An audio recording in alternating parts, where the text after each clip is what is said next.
Praise the Lord. You are welcome to the presence of the Lord.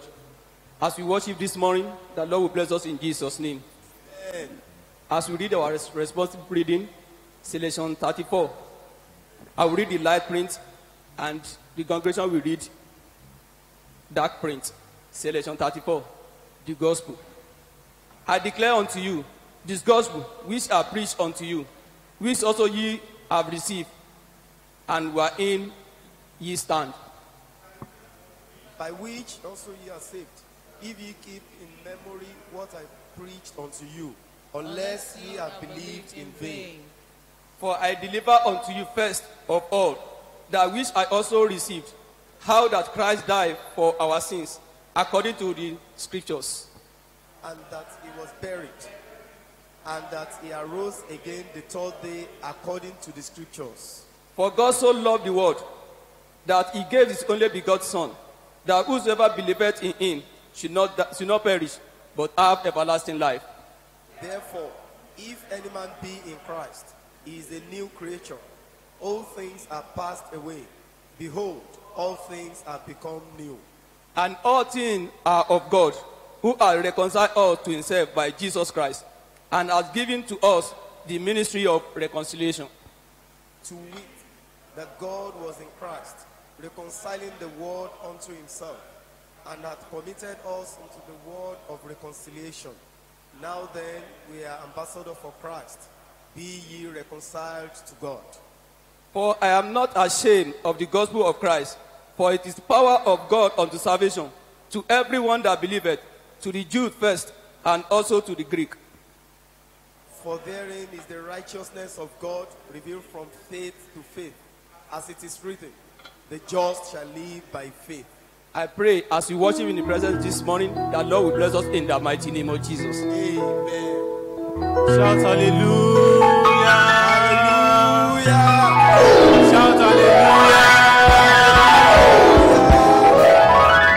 hallelujah. Today is the last Sunday in the month of May.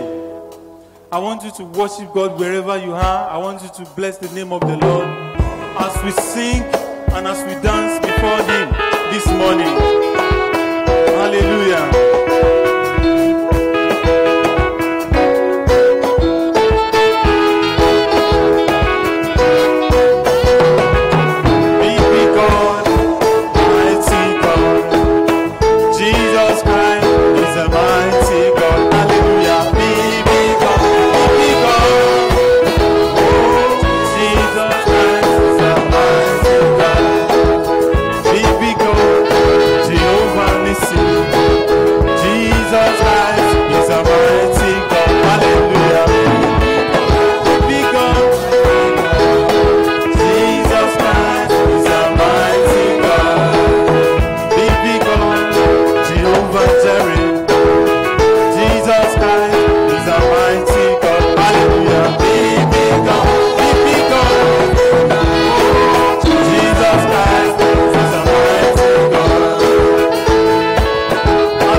Jésù, Jésù, Jésù.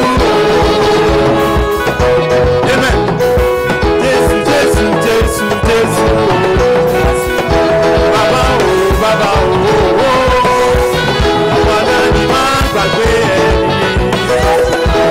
Àgbà máa pariwo òye. Arúgbó ọjọ́ o. Arúgbó ọjọ́ o. Ẹ ṣàgbé Jésù o. Jésù, Jésù, Jésù, Jésù o. Jésù, Jésù, Jésù, Jésù o. Jésù, Jésù, Jésù, Jésù, Jésù o. Ẹ ṣàgbé Jésù o. Jésù, Jésù, Jésù, Jésù o. Jésù, Jésù, Jésù, Jésù o. Bàbá nítorí ọ̀rọ̀ rẹ mo gbé ọ̀gá o.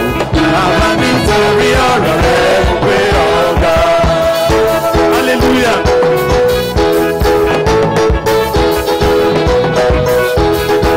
Bàbá nítorí ọ̀rọ̀ rẹ mo gbé ọ̀gá o. Bàbá nítorí ọ̀rọ̀ rẹ mo gbé ọ̀gá. Bàbá nítorí ọ̀rọ̀ rẹ mo gbé ọ̀gá o.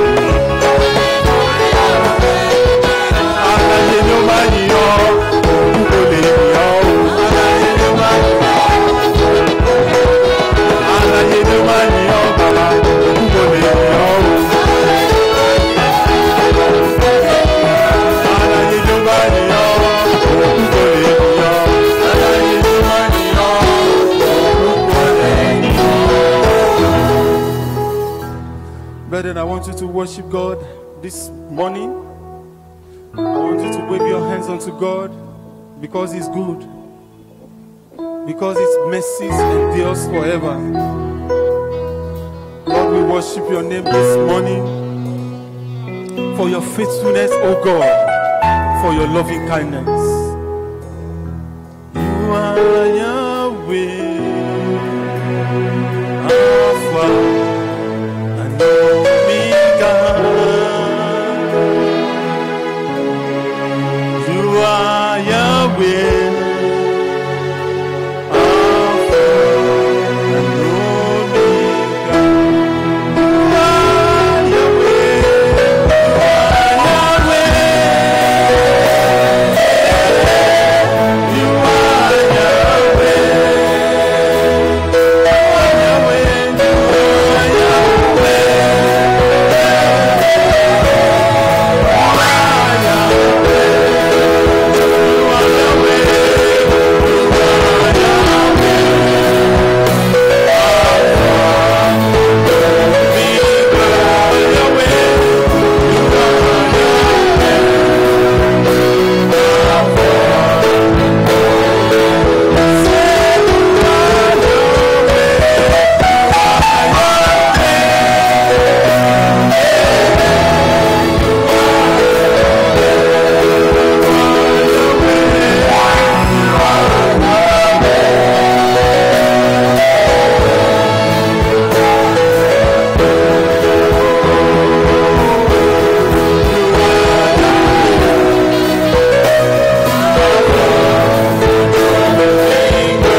presence of God this morning, Mo fẹ́ kí n káàbọ̀ síwájú Ọlọ́run lówùúrọ̀ yìí.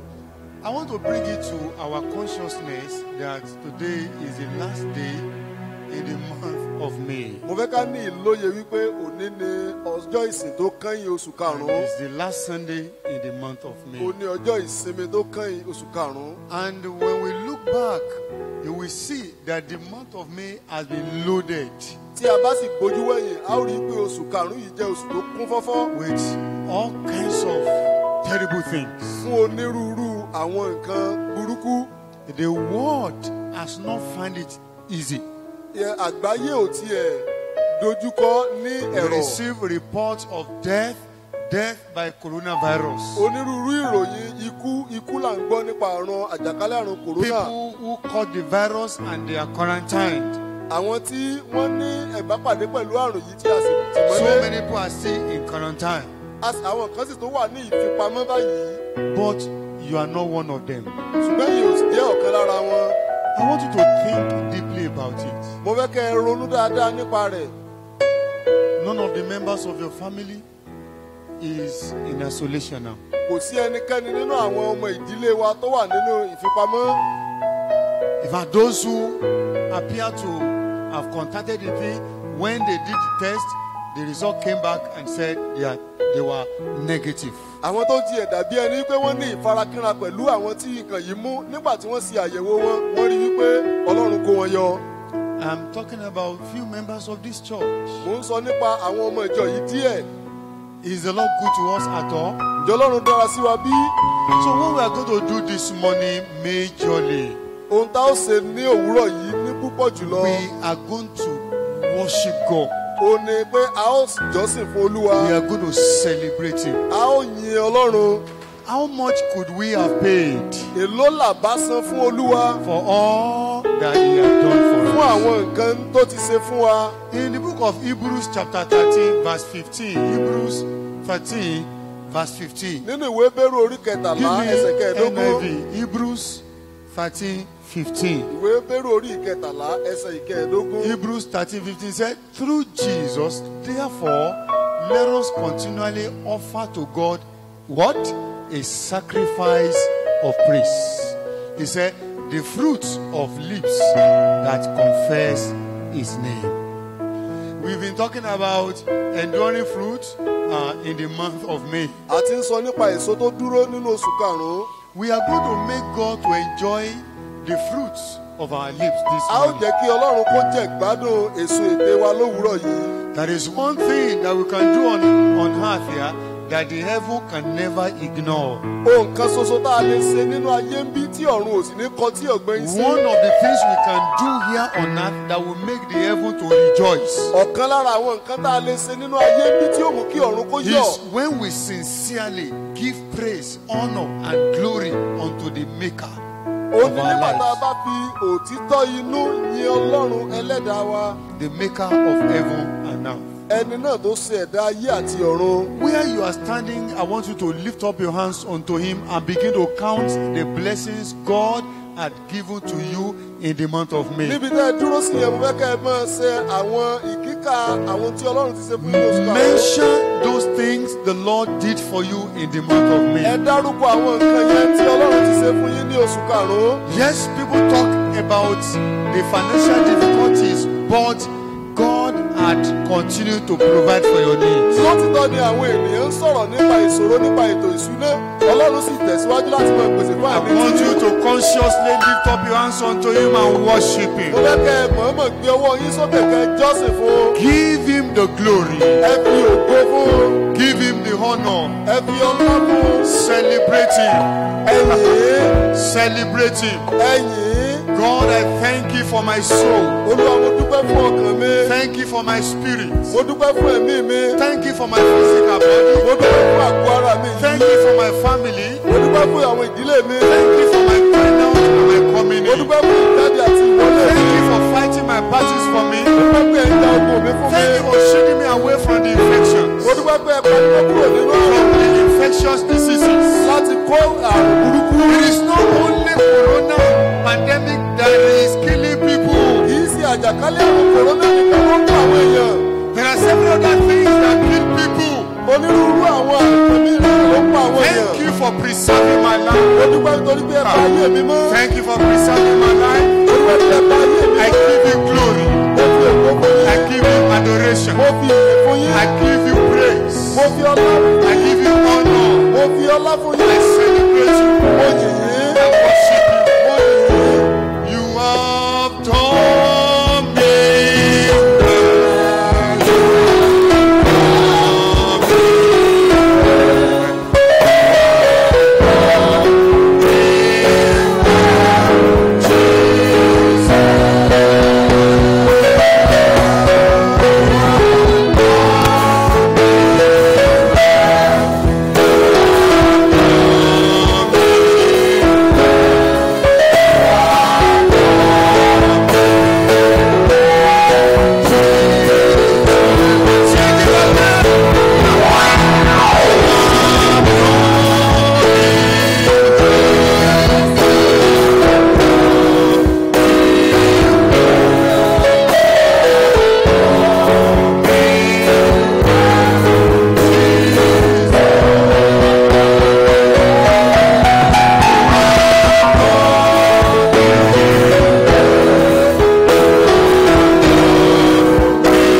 say sí. something pleasant unto ẹ your bẹ̀rẹ̀ sí ní maker. sọ nǹkan tó dára sí The i. sustainer of your life, Òun ni olùgbé ayé yín the ró. keeper of your soul, Òun ni olùpa ọkàn yín mọ́. the one who cares for you, Ẹni tó ń bójútó yín. the one who watches over your life in the Ẹni day tó ń and in the ṣe night, àbójútó sí ayé yín lọ́sàn-án àti lóru. the one who is good unto you. Ẹni tó ń ṣàbá lórí ayé yín. He is good unto you. Ó mà dára sí yín. He is good unto you. Ó dára sí yín. He is good unto you. Ó dára sí yín. We need to worship him. À ń lò láti We yìn ín. need to exalt him. À ń lò láti gbé ga. We need to honor him. À ń lò láti bu ọlá fún. Father, I thank you. Bàbá ẹ ṣeun. Lord, I worship you. Bàbá mo yìn yín. Thank you because you are good in every way. Mo dúpẹ́ nítorí pé ẹ dára ní The gbogbo thoughts you ọ̀nà. are thinking about me are good thoughts. Èrò tẹ́ ń rò sí mi àwọn èrò rere ní. Thank you, Jesus. Jésù ẹ ṣeun. Thank you, Jesus. Jésù ẹ ṣeun. Thank you, Jésù Jesus. ẹ ṣeun. Thank you, Jesus. Jésù ẹ ṣeun.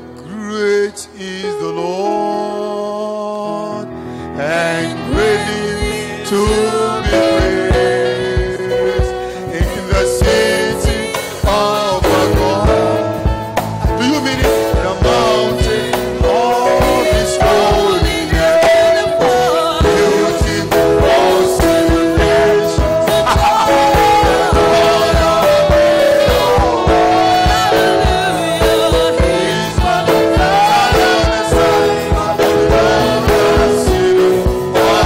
He's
If you're able to speak in tongues, open your mouth and speak in the Holy Ghost. Tí ẹ bá lè fèdè fọ̀, ẹ máa fèdè tí ẹ̀mí sọ̀rọ̀. Connect to the throne of grace. Connect to the throne of mercy. Jakata kapo yekete kepo makata. Rakata kapo yekete kepo makata. Rakata kapo yekete. Rakata kapo yekete. Jeke kaka kakaka. Rekete kepo ma. Kata kapo yekete kepo makata kapo ye. Rekete kapo makata. Rekete kepo. Rakata kapo. Jekete kepo makata. Majesty. Worship His majesty.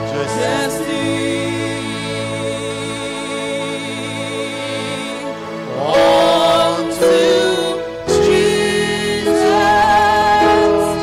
be all glory, honor, and praise.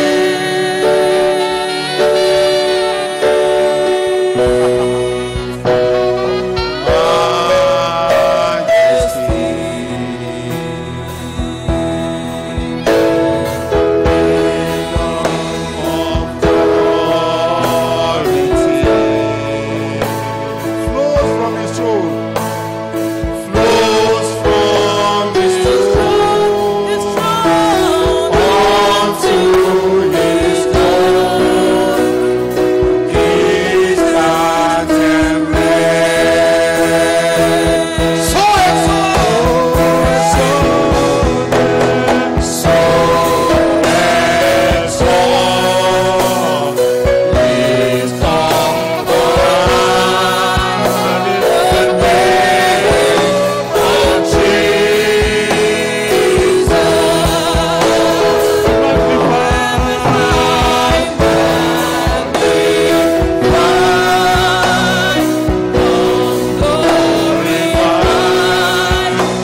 pleasant unto the Ẹ gbé Maker, ọwọ́ yín sílẹ̀ kan sí ká ẹ máa sọ tó the dára sí. Maker of your spirit, soul, and body. Ẹlẹ́dàá ọkàn ẹ̀mí àti ara Is yín. your source, your support, your sustainer. Ó ní ìgbéniró yín. Ó ní olùdúró tì yín. Say something good unto him. Ẹ sọ ohun tó dára sí i. Say something pleasant unto Ẹ him. sọ ohun tó dára sí i. Thank you for the month of May. Olúwa mo dúpẹ́ fún oṣù karùn-ún. Thank you for bringing me to the end of the month of May. Mo dúpẹ́ pé mú mi wá sí ìparí The oṣù month of karùn-ún. May is rolling away finally. Oṣù karùn-ún yí lọ pátápátá. I give you glory. I give you adoration. Mo fi ọlá, mo fi ògo I fún give ọ. you honor. I thank you, Father. Mo fi ìyìn fún ọ. I celebrate you because you are good to me. Mo yìn yín nítorí pé ẹ dára sí mi. The month of June is knocking at the door. Oṣù kẹfà ń kanlẹ̀kùn mi. Thank you, Father, for this year 2020. Bàbá ẹ ṣé fún ọdún 2020. For you have been ahead of me Olúwa èyí ti lọ ṣáájú and mi. you are carrying me on the wings of grace. Ẹ sì ń gbé mi pẹ̀lú ìyẹ́. Bàbá ẹ ṣé. Thank you, Father. Bàbá ẹ ṣé. In Jesus' mighty name, we have prayed. Amen. In Jesus' mighty name, we have worshipped. Amen. I want you to open your Bibles to Hebrews chapter 4. Mo fẹ́ kẹ́ sí Bíbélì yín sí ìwé Hébérù orí kẹrin. Verses 14 to 16. Ẹsẹ̀ ìkẹrìnlá sí ẹsẹ̀ ìkẹrìndínlógún. Hebrews chapter 4, 14 to 16. We want to pray. Ìwé Hébérù orí kẹrin ẹsẹ̀ ìkẹrìnlá sí ẹsẹ̀ He ìkẹrìndínlógún. said, therefore, since we have a great high priest who has gone through the heavens, he has opened the way for us through the heavens. So when we pray unto him, our prayer goes straight into the heavens. Nígbà tá a bá the gbàdúrà, throne of God. àdúrà wa yóò lọ sí ibi He ìtẹ́ said, Ọlọ́run. Jesus, the Son of God, let us hold firmly to the faith we profess. Verse 15. For we do not have a high priest who is unable to sympathize with our weaknesses. God, Jesus understands your weaknesses. He understands the situation you are going through. Jésù nílòye àìlera yín, ó ń bá yín kẹ́dùn nǹkan tẹ́ ń He là kọjá. knows your pain. Ó mọ ìrora yín, He knows about the difficulties you are facing. ó mọ ìyọnu tẹ́ ń dojúkọ. He knows, he understands the challenges you are confronting with. Ó ní ìlóye eléyìí tó ń dojúkọ He yín. knows the adversity against your life. Ó ní ìlóye ìdààmú tó ń ṣe ìlòdì sí ayé He yín. said, but we have one who has been tempted in every way, just as we are, yet was without sin. Ó ní ẹni tí a dánwò Verse ní 16. gbogbo ọ̀nà He ṣùgbọ́n tí kò said, ṣẹ̀. let us then approach the throne of grace with confidence. Nítorí náà ẹ jẹ́ ká wá sí ibi ìtẹ́ orí ọ̀fẹ́ pẹ̀lú I want ìgboyà. your heart to be full of confidence Mo fẹ́ kí this morning. ìgboyà kó kúnnú ọkàn yín. And if we are going to pray for a few seconds, I want you to pray with confidence. Bẹ́ẹ̀ ó sì bá ti gbàdúrà fún ìfẹ́jú péréte kọjá You nínú will ìgboyà. ask him that which you desire this morning. Ẹ ó béèrè nǹkan náà tẹ ní And I kò have the gbẹ. confidence in God that your request shall be granted Mo this sì ní morning. ìgboyà nínú Ọlọ́run pé a ó dáhùn ìbéèrè He yín. said, he said, let us then approach the throne of grace with confidence so that we may receive mercy and find grace to help us in our time of need. When is your time of need? Nígbà wo ni àkókò ìnílò yín? When is your time of need? Ìgbà wo ni àkókò ìnílò This yín? is my time of need. Àkókò ìnílò mi rèé. So I do not know that particular concern in your life. Èmi ò mọ ìbìkítà náà tó wà lọ́kàn yín. It may be very big. God is able. Ó lè tóbi, Ọlọ́run lè ṣe é. No matter how mountainous your challenge may be, God is able to conquer Kò sí everything. bí ìṣòro yín ṣe lè ga bí Lift òkè up your tó, hands Ọlọ́run unto ní the Lord agbára. now, because you are at the throne of grace now. Lift up your hands and begin to say, Lord, this is my concern. Ẹ gbé ọwọ́ yín sí Ọlọ́run kẹ́ ẹ wá bẹ̀rẹ̀ sí ní You sọ pé Olúwa talk to èyí him ni ìbìkítà personally mi. now. Ẹ̀yin fúnra yín ni kẹ́ ẹ Talk to sọ̀rọ̀ sí him báyìí. personally. Ẹ bá a sọ ẹ̀dùn Talk ọkàn to yín him báyìí. personally. Ẹ bá a sọ ìpòǹgbẹ Talk ọkàn to yín him fúnra personally. yín. Fúnra yín ni kẹ́ ẹ He bá a is sọ̀rọ̀. good. Nínú oore He rẹ̀, is willing to answer your prayer. ó fẹ́ láti dáhùn àdúrà yín. Raise your voice unto him. Ẹ gbé ohùn yín sókè sí i. Raise your voice unto him. Ẹ gbé ohùn yín sókè sí i. Raise your voice unto him. Ẹ gbé ohùn yín sókè sí He i. hears you. Ó ń gbọ́ The yín. Bible says this is the confidence we have in him, that when we call unto him, when we ask him, when we pray to him, he hears us. Bíbélì ní èyí ni ìgboyà táwa ní nígbà tá a bá gbàdúrà tá a ké pé ó ń gbà When ó. we pray unto him, he hears us. Nígbà tá a bá ké pé ó ń gbọ́ wa.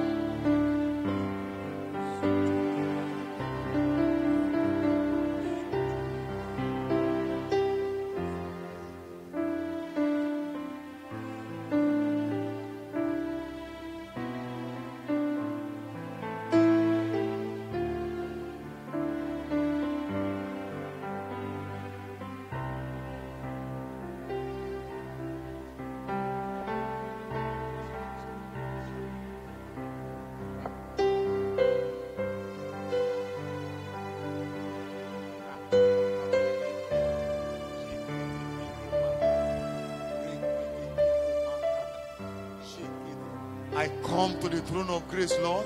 Let your grace flow into my life. Mo wá síbi ìtẹ́ orí ọ̀fẹ́, jẹ́ kí orí ọ̀fẹ́ yín sàn sínú ayé mi. Grace that is able to answer all my prayers. Orí ọ̀fẹ́ tó lè dáhùn gbogbo àwọn àdúrà mi. Grace that is able to answer all my questions. Orí ọ̀fẹ́ tó lè dáhùn gbogbo àwọn ìdáhùn mi. Release your grace into my life. Ẹ jọ̀wọ́ orí ọ̀fẹ́ yín sínú ayé mi.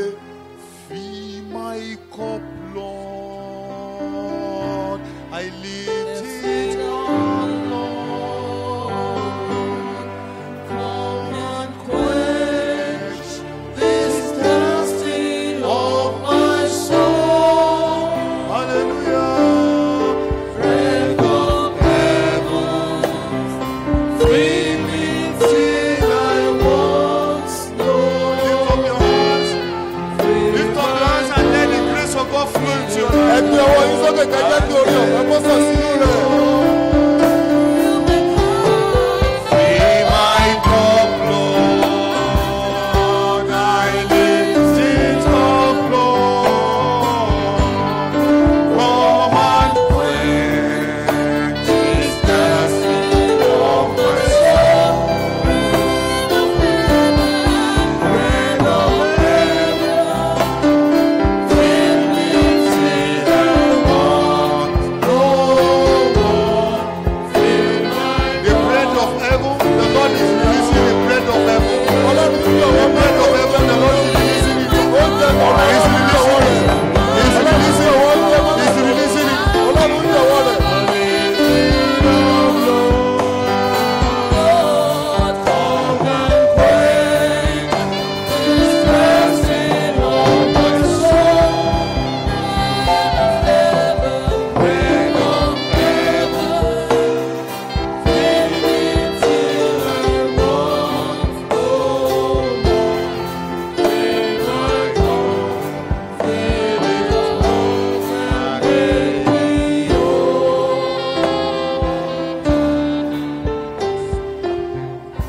Be silent and be expectant. The grace of God is flowing in the house this morning. Ẹ dákẹ́ jẹ́ kẹ̀sì máa retí orí ọ̀fẹ́ Ọlọ́run ń sàn.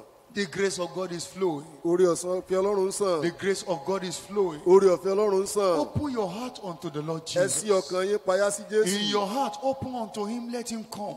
Bí ọkàn yín bá ti ṣí, ẹ Let jẹ́ kó His wọlé. grace flow into your Ẹ life. jẹ́ kí ìrèfẹ́ rẹ̀ kó sàn. He's doing a new thing in your life. Ó ń ṣe ohun tuntun nínú ayé This yín. week is ushering us into the month of June. And this year 2020 is coming to the middle of it. Ọ̀sẹ̀ yìí ló mú àwọn náà ẹsẹ̀ kejì tó sì mú kí ọdún yìí kó dá sí méjì. Let the grace of God flow into your life. Ẹ jẹ́ kí orí ọ̀fẹ́ Ọlọ́run kó sàn sínú ayé yín. Father, we worship you. We celebrate you for your presence in this place this morning. I pray for every soul here.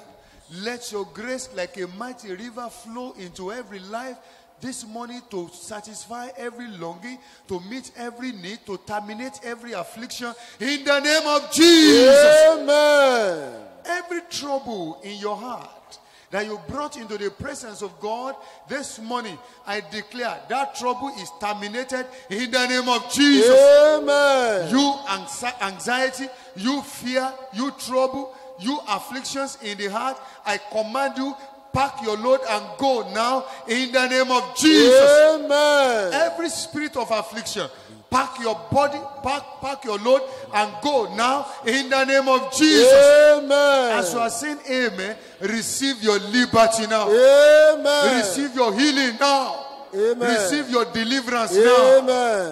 Receive your blessings now. Amen. It is well with you. Amen. It is well with you. Amen. Blessed be the name of God. Hallelujah. We worship you, Father. Hallelujah. In Jesus' mighty name, we have prayed. Amen. Praise the Lord. Hallelujah. I want to welcome you into the presence of God this morning. The Bible says in the presence of God there is fullness of joy. At his right hand there are pleasures forevermore. Mo kí yín káàbọ̀ síwájú Olúwa lówùúrọ̀ yìí. Bẹ́ẹ̀ni pé níwájú Olúwa ní ẹ̀kúnrẹ́rẹ́ ayọ̀ wà, onírúurú ìgbádùn ló sì wà lọ́wọ́ ọ̀tún rẹ̀. Anyone who sincerely seeks the face of God will surely find his favor. Ẹni yòówù tó bá ń fi tọkàntọkàn wá Olúwa yóò ní ìrírí. And as you connected to this platform, the power of heaven is connected unto your life. bí ẹ sì ṣe ń so mọ́ ìsìn yìí ọlọ́run agbára ọlọ́run yóò so mọ́ ayé And yín. your life will never remain the same in the name of Jesus. Amen. Hallelujah. Hallelujah. And we give glory to God because the Lord has been helping us so far. a fi ògo fún olúwa nítorí pé ó ti ń ràn wá lọ́wọ́. It is almost 3 months that the church had been on holiday, scattered in homes. ó ti ń lọ bí oṣù mẹ́ta tí a ti fọ́n ìjọ ká Yet sínú the ilé. Lord has kept helping us to continue to connect to the members of the church, both in Nigeria and outside of the country. ọlọ́run sì ti ń ràn wá lọ́wọ́ láti ní ìsopọ̀ pẹ̀lú àwọn ará ilé We níbi are gbogbo. eagerly expecting that the government will lift ban over the church meetings come maybe by tomorrow when the president will be addressing the nation. à ń ní ìrètí wípé àgbà tí ààrẹ bá ń bá wa orílẹ̀-èdè sọ̀rọ̀ yóò gbé ọwọ́ kúrò lórí òfin tó de ìpéjọpọ̀ ìjọ. And I believe that the church will reconvene. a sì gbàgbọ́ pé ìjọ yóò padà bọ̀ And sípò. we're going to have an explosive reunion service. a wà ní ìsìn ìfarakínra And our eléyìí joy, tí ó our lọ joy rere. will not only be full, our joy will overflow. ayọ̀ wa yóò sì kún àkúnwọ́ sílẹ̀. In the name of Jesus. Amen. Praise the Lord. Let me Hallelujah. welcome people around you. Welcome them in the corona pandemic version. ẹ jẹ́ ká kí àwọn ènìyàn tí ó wà láyìíká wa gẹ́gẹ́ bí ìlànà àjàkálẹ̀ àrùn kòrónà Praise ti the wí. Lord. Hallelujah. The world is no more the same.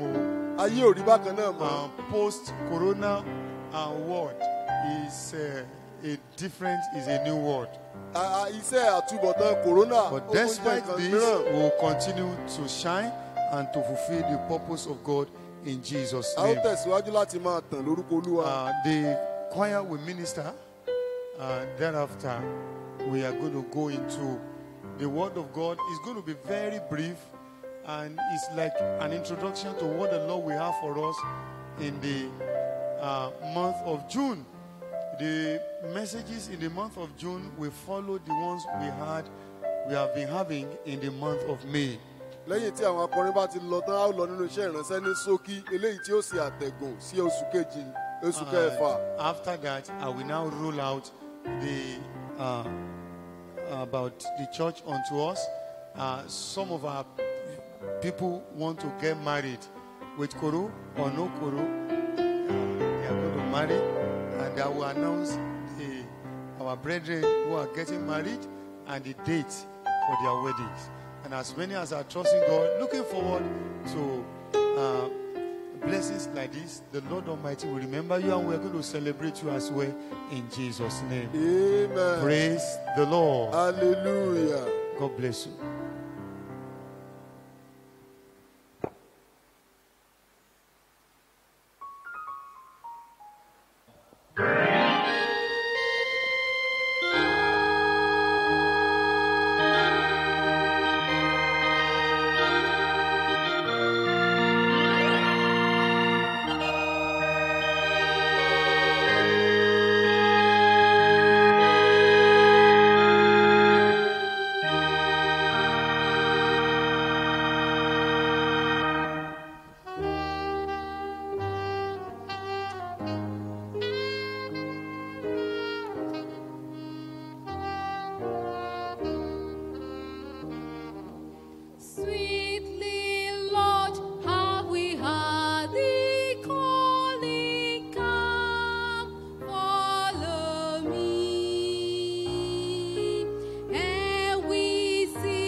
the sorrows bearing, we go again. Up the slope of the east side bearing a cross of pain. Footprints of Jesus that led the pathway low. We will follow the steps of Jesus wherever they go.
Praise the Lord. Hallelujah.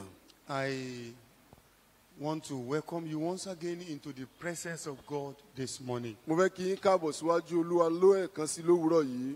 It is a glorious thing to gather in the presence of God and to worship Him. Ó jẹ́ nǹkan tó lógo láti kórajọpọ̀ jọ́sìn níwájú Olúwa. God enjoys it Ọlọ́run ń gbádùn rẹ̀. when we gather and we give Him honor and glory. Nígbà tá a bá kórajọpọ̀ tá a sì fi ògo fún un. So that is why we have spent quality time to worship our Maker. Ìdí nìyí tá a fi lo àkókò tó dára láti jọ́sìn fún Ọlọ́run wa. The focus God gave to us in the month of May has been enduring fruits. Àfojúsùn tí Ọlọ́run fún wa fún oṣù karùn-ún ni síso èso tó dúró.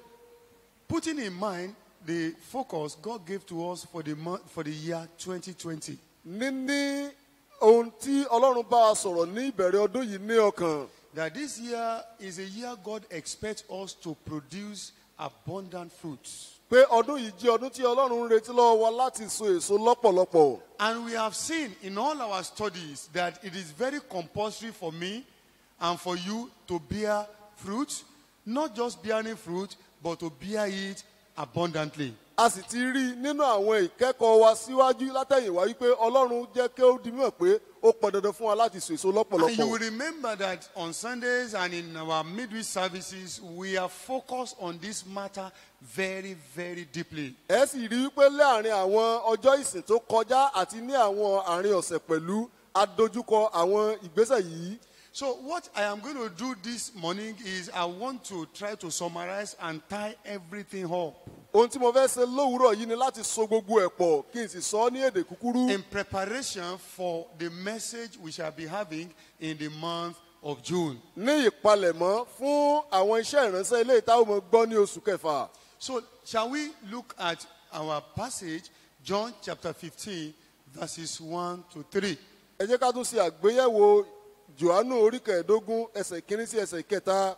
Jesus said, I am the true vine, and my Father is the gardener. He cut off every branch in me that bears no fruit, while every branch that does bear fruit, he prunes so that it will be even more fruitful. Verse 3, you are already clean because of the word I have spoken to you. Praise the Lord. hallelujah. I said this is the message Jesus delivered unto his disciples when he was approaching the cross. mo ní iṣẹ́ ìránṣẹ́ yìí òun ni Jésù sọ fún àwọn ọmọ ẹ̀yìn rẹ̀ lẹ́yìn ìgbà tí ó ń palẹ̀mọ́ láti lọ sókè. In it, he was revealing unto them the dynamics of effective Christian life. ó ń fi hàn wọ́n agbára tí ìgbésí ayé kìrìsìtẹ́nì tó mú yányán ní. If anyone is going to be an enduring Christian, if anyone is going to be an unstoppable Christian, you must follow the principles in this teaching. pé bí ẹnikẹ́ni yóò bá jẹ́ kìrìsìtẹ́nì tí kò sí ẹni tí ó lè dá dúró a gbọ́dọ̀ tẹ̀lé àwọn ìkọ́ni yìí. And you will observe that Jesus is telling us that he is the vine, we are his branches, and God is the gardener who is constantly, daily, regularly walking over our lives. ẹ sì rí i pé Jésù Kristi ń ṣàlàyé wípé òun ni àjàrà àwa ni ẹ̀ka Ọlọ́run sì ni olùṣọ́gbà ẹni tó ń ṣiṣẹ́ lórí ayé wa ní gbogbo I ìgbà. want to reiterate this truth that you are not alone. mo fẹ́ ṣe àtẹnumọ́ òtítọ́ yìí wípé ò wàdá wà nìkan. Whatever situation you are going through, yòówù tó o bá àmọ́ là kọjá wherever you may be in the world, níbi yòówù tó lè wà nínú ayé. God is actively at work in your life. Ọlọ́run ń ṣiṣẹ́ ní ayé rẹ ní gbogbo ìgbà. God is working towards helping you to produce abundant fruits. Ọlọ́run ń ṣiṣẹ́ láti ràn ọ́ lọ́wọ́ kó o lè bá a ṣèso He wants you lọ́pọ̀lọpọ̀. to be an effective Christian. Ó jẹ́ fẹ́ kó o jẹ́ kìrìsìtẹ́nì tó mú yányán. So we understand that the gardener goes to the vineyard every now and then. A ṣàkíyèsí wípé olùṣọ́gbà máa ń lọ sínú ọgbà àjàrà ní gbogbo ìgbà. And he nurtures the branches of the vine. Ó sì máa ń bójú tó àwọn ẹ̀ka àjàrà. So God is nurturing your life. Nítorí náà Ọlọ́run ń tún I ayé want rẹ you to help ṣe. me tell somebody, God is nurturing your life. Ẹ sọ fún ẹnìkan pé Ọlọ́run ń tọ́jú ayé rẹ. God is not on holiday concerning your life. Ọlọ́run ò sí ní ìsinmi nípa He ayé is rẹ. constantly at work in your life. Ó ń gbogbo ògbà ṣiṣẹ́ lórí Even if ayé you are rẹ. going through a difficult situation, God is not absent. He's at the center of that situation and is carrying you on the wings of grace. Bó tilẹ̀ jẹ́ pé òun la àkókò tó lé kọjá, Ọlọ́run wà láàrin gbogbo ìyọnu rẹ, ó sì fi ìyẹ́ apá orí ọ̀fẹ́ rẹ̀ gbé ọ. And when we mention that you need to produce fruits, Nígbà tá a wá sọ wípé ẹ nílò láti so èso, these fruits are in two categories. àwọn èso yìí pín fún sí ọ̀nà méjì. The first category is what we find in Galatians chapter 5, verses 22 down to 23. Ìpele àkọ́kọ́ òun ni èyí tá a rí nínú ìwé Gàlátíà orí karùn-ún ẹsẹ̀ He said, ìkọkànlélógún sí but the fruit ìkẹtàlélógún. of the Spirit is love, joy, peace, patience, kindness, goodness, faithfulness, gentleness, and self-control. He says, against such things there is no law. Ó ní èso ti ẹ̀mí òun ní ìfẹ́, sùúrù, ìpamọ́ra, ìṣoore, ìwà pẹ̀lẹ́. Nídìí sí àwọn nǹkan wọ̀nyí ni kò sí òfin mìíràn. So we must constantly allow the Holy Spirit to produce these attributes in us on a daily basis. A gbọ́dọ̀ mọ jẹ́ kí ẹ̀mí mímọ́ kó sọ àwọn èso yìí nínú ayé wa ní gbogbo ìgbà àti lójoojúmọ́. Failure to do this, brethren, listen to me. Failure to do this will endanger your status in Christ. Jíjákulẹ̀ láti so èso yìí à ń fi àdánwò bá ayé wa nínú Jésù. If you fail to produce this fruit, if you fail to allow the Holy Spirit to help you produce this fruit, you can be cut off from the Nígbà body tí a of bá Christ. jákulẹ̀ láti jẹ́ kí ẹ̀mí mímọ́ ràn wá lọ́wọ́ láti so àwọn èso wọ̀nyí, a lè di gígé kúrò lára àjàrà. The second category of fruit now Ìpele kejì àwọn èso nísinsìnyí are the manifestations of the gifts, the potentials, the divine abilities that God had deposited inside of your life. òun ní àwọn nǹkan tí Ọlọ́run, àwọn ẹ̀bùn, oore ọ̀fẹ́, ipá rere tí Ọlọ́run ti kó sínú ayé yín. Everyone is loaded with divine abilities. Ẹnì kọ̀ọ̀kan wá láti fi ipá láti òkè wá kún. No one is barren. Kò sí àgàn rárá. No one is so poor that he will not have any ability from God to do something good for other people. Kò sí ẹnìkan tó tòṣì nínú Ọlọ́run débi wípé kò wá ní nǹkan ẹyọ kan láti bùkún ayé ẹlòmíràn. In the book of Matthew chapter 25, starting from verse 14, down, Nínú ìwé Matthew orí kẹẹ̀ẹ́dọ́gbọ̀n bẹ̀rẹ̀ láti ẹsẹ̀ ìkẹrìnlá. we have the parable of the talents. A ní ìtàn òwe tálẹ́ǹtì. The Bible says a master was going away and he gave out his talents unto his servant. He says he gave 5 unto one, he gave 2 unto one, and he gave 1 talent unto another, and he went on his journey. Bíbélì jẹ́ kó yé wa wípé ọkùnrin kan ó ń gbà tó ń rin ìrìn àjò, ó pe àwọn ọmọ ọ̀dọ̀ rẹ̀, ó sì fún ẹnìkan ní tálẹ́ǹtì 5, ó fẹ́ ẹnìkan ní 2, ó fẹ́ ẹnìkan lẹ́yọ̀kan, ó sì mú ìrìn àjò rẹ̀ pọ̀n. Now, these talents, Tálẹ́ǹtì yìí when in the context of that passage, níbàámu pẹ̀lú àgbékalẹ̀ ibi tá a kà yìí, is money. owó ló túmọ̀ sí. But generally, this talent refers to all the abilities God has given unto you. Ṣùgbọ́n ní ti gbogbogbò, ó túmọ̀ sí àwọn ipá agbára tí Ọlọ́run ti fi fún ẹnìkọ̀ọ̀kan wa. What are your abilities that God had deposited in you? Kí ni àwọn okun náà tí Ọlọ́run ti kó sínú ayé rẹ? They are limited.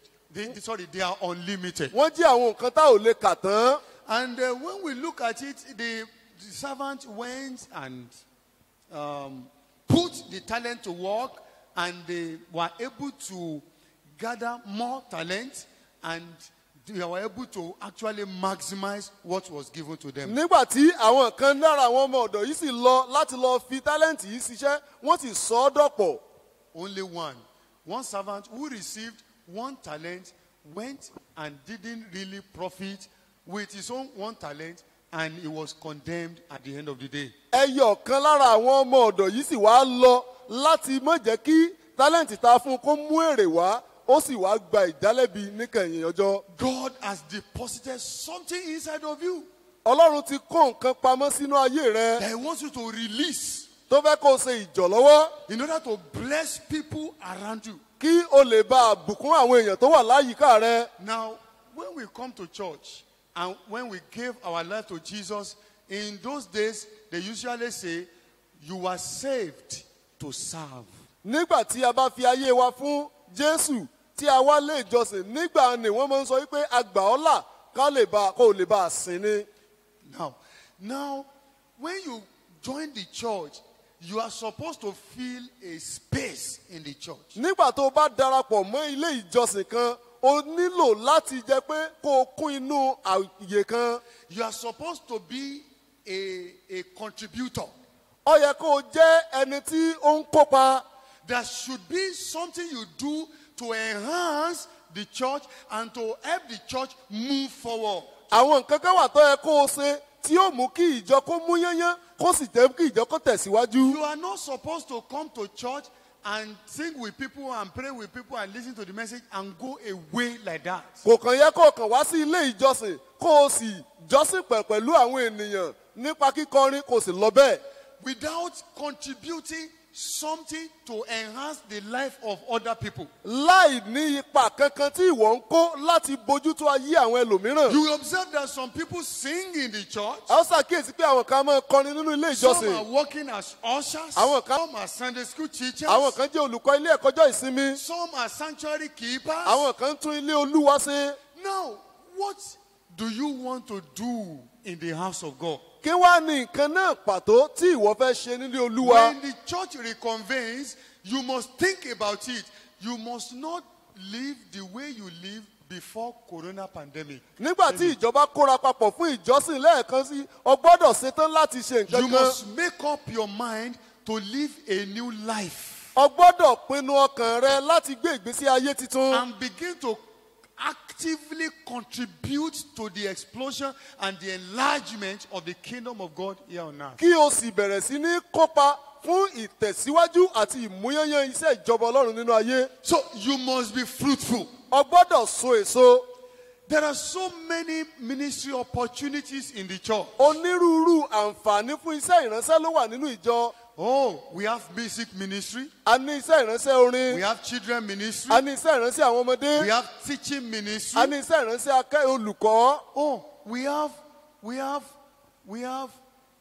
service ministry. a ní iṣẹ́ ìránṣẹ́ iṣẹ́ ìsìn ìfara ìsìn. People who are ushers and all of that. There are opportunities for people. There's no reason for you to say, I don't have anything I can do. onírúurú àǹfààní ló wà nílé ìjọsìn kò sí ìdí fún wọn láti sọ pé kò sóhun tí mo lè ṣe. Praise the Lord. hallelujah. That is in the church. èyí nínú ilé ìjọsìn o. Even in the world, in your neighborhood, you are supposed to be fruitful. Even in the neighborhood. nínú ayé àti ní àdúgbò rẹ pẹ̀lú ó yẹ kó o You sèso. are supposed to use your potential to help other people. ó yẹ kó o lo ẹ̀bùn inú ayé rẹ láti That ran ẹlòmíràn other people lọ́wọ́. will be able to say, thank God for brother A, thank God for sister K, because God has used them to bless my life. débi pé àwọn ènìyàn lè sọ wípé olúwa mo dúpẹ́ lọ́wọ́ rẹ o fún arákùnrin ha mo dúpẹ́ lọ́wọ́ rẹ fún arákùnrin We are kí. not talking only about money, but we are talking about what you can do to put smiles on the faces of people. a sọ̀rọ̀ nípa owó nìkan ṣùgbọ́n nǹkan tó o lè ṣe láti mú kí ẹ̀rín kó pa ẹlòmíràn. And as we consider all these, bá a sì ti ń ṣe àgbéyẹ̀wò àwọn nǹkan I pray that wọ̀nyí. the Lord will help you to readjust and to reposition yourself to become more fruitful in the name of a gbàdúrà Jesus. pé ọlọ́run yóò ràn yín lọ́wọ́ láti lè ṣe àtúnṣe kẹ́ẹ̀sì jẹ́ ẹni tó léso fún olúwa. Finally, as we pray, I want you to give me Luke chapter 13. We shall read verses 6 to 9 very quickly. Ìwé as we Luke pray. orí kẹtàlá. Luke 13, verses 6 to 9. Luke orí kẹtàlá ẹsẹ̀ We- ìkẹfà sí ẹsẹ̀ I have said ìkẹsàn-án. this exhortation is just preparation for what we have for us in the month mo sọ pé of iṣẹ́ June. ìránṣẹ́ yìí jẹ́ ìpalẹ̀mọ́ fún nǹkan tí ọlọ́run ní fún wa ní oṣù kẹfà. Now, then he told this parable. A man had a fig tree planted in his vineyard, and he went to look for fruit on it, but did not find any.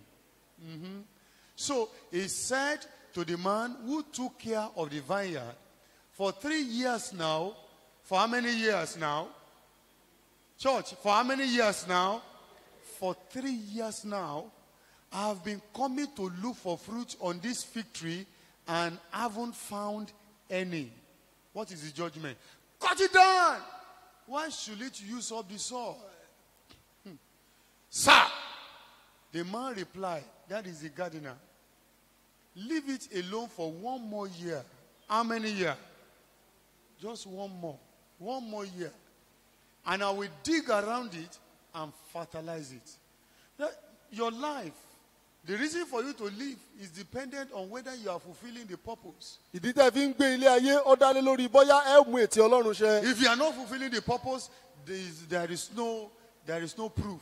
There is no need for you to be living. bí ẹ bá wá mú ètò ọlọ́run ṣẹ kò sí ìdí fún yín láti máa gbé ilé ayé. So the servant replied, said, leave it alone for 1 more year and I will dig around it and fertilize it. Let me announce to you, what we are doing for you all these weeks, we have been digging around your life, we have been fertilizing your life, showing to you how to be fruitful. Because this is the emphasis of God for us this year 2020. ohun tá a ti ń ṣe láti bí ọ̀sẹ̀ yìí wá o ni pé à ń gbẹ́lẹ̀ yín ká à ń bu ìlẹ̀dú ajílẹ̀ sí ayé yín kẹ́ ẹ lè bá a so èso torí ètò ọlọ́run fún wa lọ́dún yìí He said, nìyí. if it bears fruit next year, fine, bó bá so èso lọ́dún tí ń bọ̀ déédéé fine. déédéé. If not, then do what? Cut it bí down. bẹ́ẹ̀ kọ́ bí kò bá wá so èso gé e dànù. So it's very compulsory. ó pọn dandan Somebody may not die physical death, ẹnìkan lè má kú ikú tara but when you refuse to bear fruit of righteousness, ṣùgbọ́n nígbà tó o bá kọ̀ láti so èso òdodo you may be cut off. a lè gé ọ kúrò. You are still in the church, you are still doing those regular things you do, but they don't know you anymore. You are already cut off. ọ wà lọ́ọ́ ilé ìjọsìn ó ń ṣe onírúurú àwọn nǹkan ṣùgbọ́n wọn ò mọ ọlọ́run wọn ti gé ọ kúrò. So what you are going to do this moment ohun tó ń ṣe ní àkókò is yìí you are going to pray unto God ó ní pé ó gbàdúrà sí olúwa that the Lord will help you to be fruitful indeed. pé olúwa yóò ràn ọ́ lọ́wọ́ láti sèso The lọ́pọ̀lọpọ̀. fruit of the Spirit and the fruit of your potential, the divine abilities inside of you. èso tẹ̀mí àti àwọn èso ìbùkún tí ọlọ́run ti kó sínú ayé rẹ. So you are going to pray that, Lord, I open up my life unto you. ẹ gbọ́wọ́ sókè ẹ gbàdúrà pé olúwa mo ṣí ayé mi sí ọ. Release your grace unto me to be able to be fruitful. fi oore ọ̀fẹ́ rẹ fún mi láti lè sèso. In the name of Jesus. ní orúkọ Shall we jésù. rise up on our feet as we pray for ẹ jẹ́ ká ourselves dìde this bá a ṣe morning? ń gbàdúrà fún ara wa. Begin to pray unto God that, Lord, thank you for the challenge I have received in the month of May. olúwa mo dúpẹ́ fún ìpèníjà tí mo ti gbà fún oṣù You karùn-ún. don't want me to remain small. ẹ ò fẹ́ kí n jẹ́ ní kékeré. You want me to flourish. ẹ fẹ́ kí n sèso. You want me to increase. ẹ fẹ́ kí n gbilẹ̀ sí kí You n pọ̀ want me sí. to be a blessing unto other people. ẹ fẹ́ kí n jẹ́ ìbùkún You fún àwọn want me to be mìíràn. a blessing unto your church. ẹ fẹ́ kí n jẹ́ ìbùkún You fún want me ìjọ to be a yín. blessing unto your kingdom. ẹ fẹ́ kí n jẹ́ ìbùkún fún ìjọba yín. Lord, give me your grace, oh God. bàbá ẹ fi oore ọ̀fẹ́ yín fún Help mi. me to become restless. ẹ ràn mí lọ́wọ́ láti jẹ́ Help me aláìnísinmi. to become fruitful. ẹ ràn mí lọ́wọ́ láti jẹ́ eléso. Apostle Paul was restless. apọ́sítẹ́lì paul ò sinmi. And he was striving always to bear ó fruit. sì ń tàn ní gbogbo ìgbà láti sèso. Oh God, help me to bear fruit every day. olúwa ẹ ràn mí lọ́wọ́ láti sèso Help me to lójoojúmọ́. be fruitful. Help me to be impactful. ẹ ràn mí lọ́wọ́ láti sèso àti láti nípa. Help me, oh God, to be successful. ẹ ràn mí lọ́wọ́ láti jẹ́ In aláṣeyọrí. everything I do, help me, oh nínú God. ohun gbogbo tí mò ń ṣe ẹ ràn mí Oh lọ́wọ́. God, help me. ẹ ràn mí Say lọ́wọ́. unto God, I resolve today to be fruitful. ẹ sọ pé olúwa mo pinnu láti sèso I lónìí. resolve today to be impactful. mo pinnu láti I jẹ́. resolve today Onípa. to be successful in what I do. mo pinnu láti jẹ́ ẹni tó ń ṣe àṣeyọrí I nínú gbogbo tí mo resolve bá ṣe. today to make impact for you. mo pinnu láti ní ipa In the fún name yín of Jesus. ní orúkọ jésù. Thank you, Father. bàbá ẹ ṣeun. In Jesus' mighty name, we have prayed. amen. Finally, we are going to pray together a ó gbàdúrà papọ̀ for Nigeria. fún orílẹ̀-èdè nàìjíríà. The signal we are receiving is that these religious fanatics, they are still planning to cause trouble in southwest and in the southeast. ìròyìn tá à ń gbọ́ ni wípé àwọn alákatakítí ẹ̀sìn yìí wọ́n fẹ́ fa wàhálà ní agbègbè bí yìí àti They agbègbè want òkè. to shed innocent blood. wọ́n fẹ́ ta ẹ̀jẹ̀ àwọn aláìsàn sílẹ̀. We are telling you the truth. à ń sọ òtítọ́ fún yín. And that is why you are going to lift up your hands unto God. ìdí nìyí tẹ́ fi gbé ọwọ́ yín sí olúwa. You will frustrate. Jesus says, whatever you bind on earth shall be bound in heaven. jésù pé gbogbo tẹ́ ẹ bá dè láyé á ó dè lọ́run. You are going to bind all the evil conspiracy against the church. ẹ ó lọ dé gbogbo àwọn All the evil plans ìtẹ̀mbẹ̀lẹ̀kún against this country. lòdì sí orílẹ̀-èdè yìí. Every evil religious move against the peace of this country. gbogbo ìgbésẹ̀ ibi nípasẹ̀ ẹ̀sìn kẹ́sìn. You are going to frustrate it. ẹ ó fi You are òpin going sí to wọn. bind it. ẹ ó gbé wọn dè. You will cast it out. ẹ ó sì lé wọn And dànù. you going to pray that God, their weapons that they have gathered, let them use it against ẹ themselves. ó sọ pé àwọn ohun èlò tí wọ́n ti kóra jọ pọ̀ Begin kí wọ́n to lò lòdì sí ara pray. Begin wọn. to pray now. ẹ bẹ̀rẹ̀ sí ní As you gbàdúrà are praying báyìí. for Nigeria, you are praying for yourself. bẹ́ẹ̀ ṣe ń gbàdúrà fún You orílẹ̀-èdè are yìí ẹ̀ ń indeed gbàdúrà praying fúnra for your yín. family. ẹ̀ ń gbàdúrà fún ìdílé Begin to yín. pray and say, Lord, ẹ arise. sọ pé olúwa dìde. In Nigeria, let your enemies be scattered. ní orílẹ̀-èdè yìí jẹ́ kí àwọn ọ̀tá rẹ kó bí ìtúká. Every agenda of terrorism, gbogbo àwọn every ìgbésùnmọ̀mí. arrangement for bloodshed Gbogbo of the innocent, ìkórajọpọ̀ láti tàjẹ́ ẹlẹ́sẹ̀ sílẹ̀. every evil conspiracy against the church, gbogbo ìsowọ́pọ̀ we kí ìsowọ́pọ̀ destroy lòdì you, sí we ìjọ shatter ọlọ́run. you today in the name a of fọ́ wọn Jesus. túútú lórúkọ jésù. Every evil altar that has Go- been raised against Nigeria, gbogbo pẹpẹ ibi tá a ti gbé we dìde lòdì sí uproot orílẹ̀-èdè you yìí. today in the name a of fà yín Jesus. tu lórúkọ olúwa. Every blood-sucking demon that has been assigned, that has been commissioned against Nigeria, gbogbo ẹ̀mí mùjẹ̀mùjẹ̀ tá a ti fi sẹ́nu we sẹ́ lòdì sí sack you, orílẹ̀-èdè we yìí. bind you, we frustrate you A- in the name of Jesus. agbasẹ́ lọ́wọ́ yín agbé We yín nílé send a you sì back dáná to lórí. hell in the name of a rán Jesus. yín lọ sí inú ọ̀run ẹ̀kú God, ìyà we ilẹ̀ pray, lórúkọ arise, jésù. let your mercy prevail over us. olúwa dìde jẹ́ kí àánú rẹ kó Arise, O ṣògo God, let lórí your wa. mercy prevail. olúwa dìde jẹ́ kí àánú rẹ Arise, O ṣògo. God, and fight for us. olúwa dìde kó o sì jà fún wa. Arise and frustrate the evil secret agenda of the devil. olúwa dìde kó o sì And the agent pín of pa darkness. èṣù gbogbo èrò In the èṣù ní name of gbogbo Jesus. lórúkọ Oh jésù. God, arise. olúwa dìde. Oh God, arise. olúwa dìde. Oh God, arise. olúwa dìde. Let us know peace in Nigeria. olúwa fún wa lálàáfíà ní Let orílẹ̀-èdè us know yìí. peace in Nigeria. fi ìbàlẹ̀ ọkàn fún wa lórílẹ̀-èdè Thank yìí. you, Father, to worship you, Lord. We give you glory. We give you adoration. In Jesus' mighty name, we have prayed. amen. Father, we lift up our eyes unto you. The Bible says they looked unto him, they were radiant, and they were not put to shame.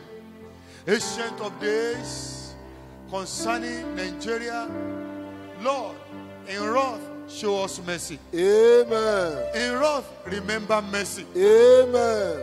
God, every secret evil conspiracy, evil plan, evil arrangement against our lives, against the church, against the people of this country, in any region of this country, Father, we frustrate it. Father, we cancel it in the name of Jesus. amen. It shall not prevail. amen. God, all their evil plans, let it be turned over upon themselves in the name of Jesus. amen. Lord, let your mercy prevail. amen. Grant us your victory. amen. Deliver us from evil, Lord. amen. This week, let it be a glorious week. amen. In the name of Jesus. amen. Blessed be thy name, Lord. hallelujah. We worship you, Father. hallelujah. In Jesus' mighty name, we have prayed. amen. Praise the Lord. hallelujah. Praise the living Jesus. Halle- Thank you very much.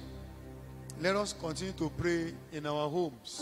jẹ́ ká tẹ̀síwájú láti mọ ìgbàdúrà nínú ilé wa All evil religious agenda lòdì sí gbogbo èròǹgbà ibi that is against the peace of this country. èyí tó lòdì sí àlàáfíà And the Lord orílẹ̀-èdè will yìí. grant us victory in Jesus' name. amen. I wish to announce to you that the following brethren are getting wedded in the month of June. mo fẹ́ kéde fún wa pé àwọn ará wọ̀nyí wọ́n ó ṣe ìgbéyàwó ní oṣù kẹfà. Well, I want to announce to you that Reverend Kende Thomas Agbola is getting wedded to our own sister Bukola Akani on Thursday, June 18, the year 2020 at Glory Baptist Church, Oshogo by 10 a.m. I think you will put your hands together. I want to hear your noises in the various House Fellowship Centers. This is what we have been longing for, and it has come. I am trusting God that this close down will have been lifted. Because it is our wedding in the name of Jesus. Amen. Praise the Lord. hallelujah. Also, I wish to announce to you that Brother Nifemi Ogundeji has also finally decided to get married to our sister Benedicta Ojo on Saturday, June 20, the year 2020. Hallelujah. So, at Odoru Baptist Church in Ogbomoso by 11 a.m. all these people, maybe they have been thinking that this wedding is going to be corona pandemic wedding where they will not spend, you will spend though, because we are going to go there en masse. Be prepared for us, and the wedding shall be a glorious success in the name of Jesus. Amen. Also, we have Brother Bolaji Mafolashire. How many of you know Brother Bolaji Mafolashire? Has decided to marry now. He said, I'm tired of this singleness. I want to marry. And he has decided to marry Sister Molola Popola. How many of you know Sister Molola Popola? Is also part of this church. They are getting wedded on Saturday, June 27, the year 2020. At Mountain of Fire and Miracles in Ilorin. As the day draws near, we'll be giving you the details of the information. And I pray that all these weddings shall be glorious in Amen. Jesus' name. Amen. And as many as are trusting God for joy like this, the Lord will perfect it in Jesus' name. Amen. So let's be praying for this, our precious brethren, Ẹ jẹ́ ká mọ̀ gbàdúrà fáwọn ará wa wọ̀nyí tó fẹ́ towards their ṣègbéyàwó. weddings, and that everything shall be a success. Everything will work together for their good in the name of Jesus. Amen. Our celebrant for this week, we have on June 2, Sister Josephine Adeshina, all right, and that is Lady Apostle, Brother Dewale Okunla, Favor Amao, Brother and Sister Paul Josephine, okay, Adeshina, our sister, close another year, and that same day is their wedding anniversary. We are happy for you. On June 4, we have Sister Ruth Samuel. On June 5, Daniel, Esther, Mary, Imaledo. Wow. Then we have Samuel Adewale and Sister Charity Inwaka. Then June 6, we have Sister Shola Ogunlude. Praise the Lord. Hallelujah. Now in our house fellowship, you have offering. Please, let's give it. Tithes, the special offering for our capital project. Let us give, and the Lord Almighty will bless us in Jesus' name. Amen. Praise the Lord. Hallelujah. Shall we rise up as we pray? Our Father, we return all the glory to you because you are good unto us. Thank you, Father, for how you have shown your light into us afresh. God, thank you for our brethren who are set to get married in this month, in the month of June. Baba, we pray for them that these weddings shall be glorious success in the name of Jesus. Amen. Let everything work together for the success of these weddings in the name of Jesus. Amen. Bless all of them, O God. Amen. Favor all of them, O God. Amen. And establish them on a joyful platform in the name of Jesus. Amen. Let them experience bliss in their marriages in the name of Jesus. Amen. As many as are trusting you for a joy like this, Lord, you will make their day also to come. Amen. In the name of Jesus. Amen. For all our celebrants this week, we pray for them that God Almighty will visit them. Amen. We pray for you, the Lord will give you special anniversary gift in the name of Jesus. Amen. He will make special doors to open for you. Amen. You experience major breakthrough and you will excel, you will flourish. The light of God will shine around you and you will enjoy divine favor perpetually in this new year of your life in the name of Jesus. Amen. Father, arise, save Nigeria. Amen. Arise, have mercy on Nigeria. Amen. Let this pandemic, oh God, quench in the name of Jesus. Amen. This week, let us hear good news. Amen. Blessed be the name, Lord. Hallelujah. We worship you because you have answered the prayers. Again, all our members in Germany, in the US, in the South Africa, in India, and in every part of the world, in the UK, we pray for you that it shall be well with you. Amen. We will continually hear good news from your life. Amen. It is done. Amen. Thank you because you have answered the prayers, Lord. We worship you, Lord. In Hallelujah. Jesus' mighty name we have prayed. Amen. Shall we share the grace in fellowship? May the grace of our Lord Jesus Christ, the love of God, and the sweet fellowship of Holy Spirit be with us now and forevermore. Amen. Praise the Lord. Hallelujah. The righteous shall flourish like a palm tree. They will grow like cedar in Lebanon.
In addition, I wish to announce to everyone that our regular 3-day fasting and prayer program will commence tomorrow on Monday, June 1.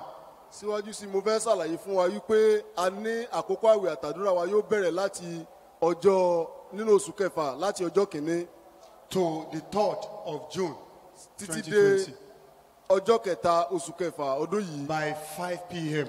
ní dédé agogo 5. Now, peradventure, the government lifts up the ban on the gathering of the church. We will let us know whether we will come to the church to meet on Tuesday. But on Monday, it's going to be online as usual. Bó bá jẹ́ pé ìjọba síwọ́ lára òfin tó de pé kí ìjọ kórajọ pọ̀ a ó jẹ́ ká mọ̀ bá ó ṣe ṣe ìpàdé nínú ilé ìjọsìn. So, on Monday, it will be online. On Tuesday and Wednesday, it may be face-to-face service. Ní ọjọ́ Monday lórí ayélujára ni ó ti wáyé ṣùgbọ́n ní ọjọ́ ìṣẹ́gun àti ọjọ́rú yóò lè jẹ́ pé a ó ṣe ìsìn papọ̀ nínú let ìjọ. us be attentive. Ẹ jẹ́ ká tẹ́tí léko. And the Lord himself is going to bless us in Jesus' name. Amen. You are blessed. Thank you. Amen.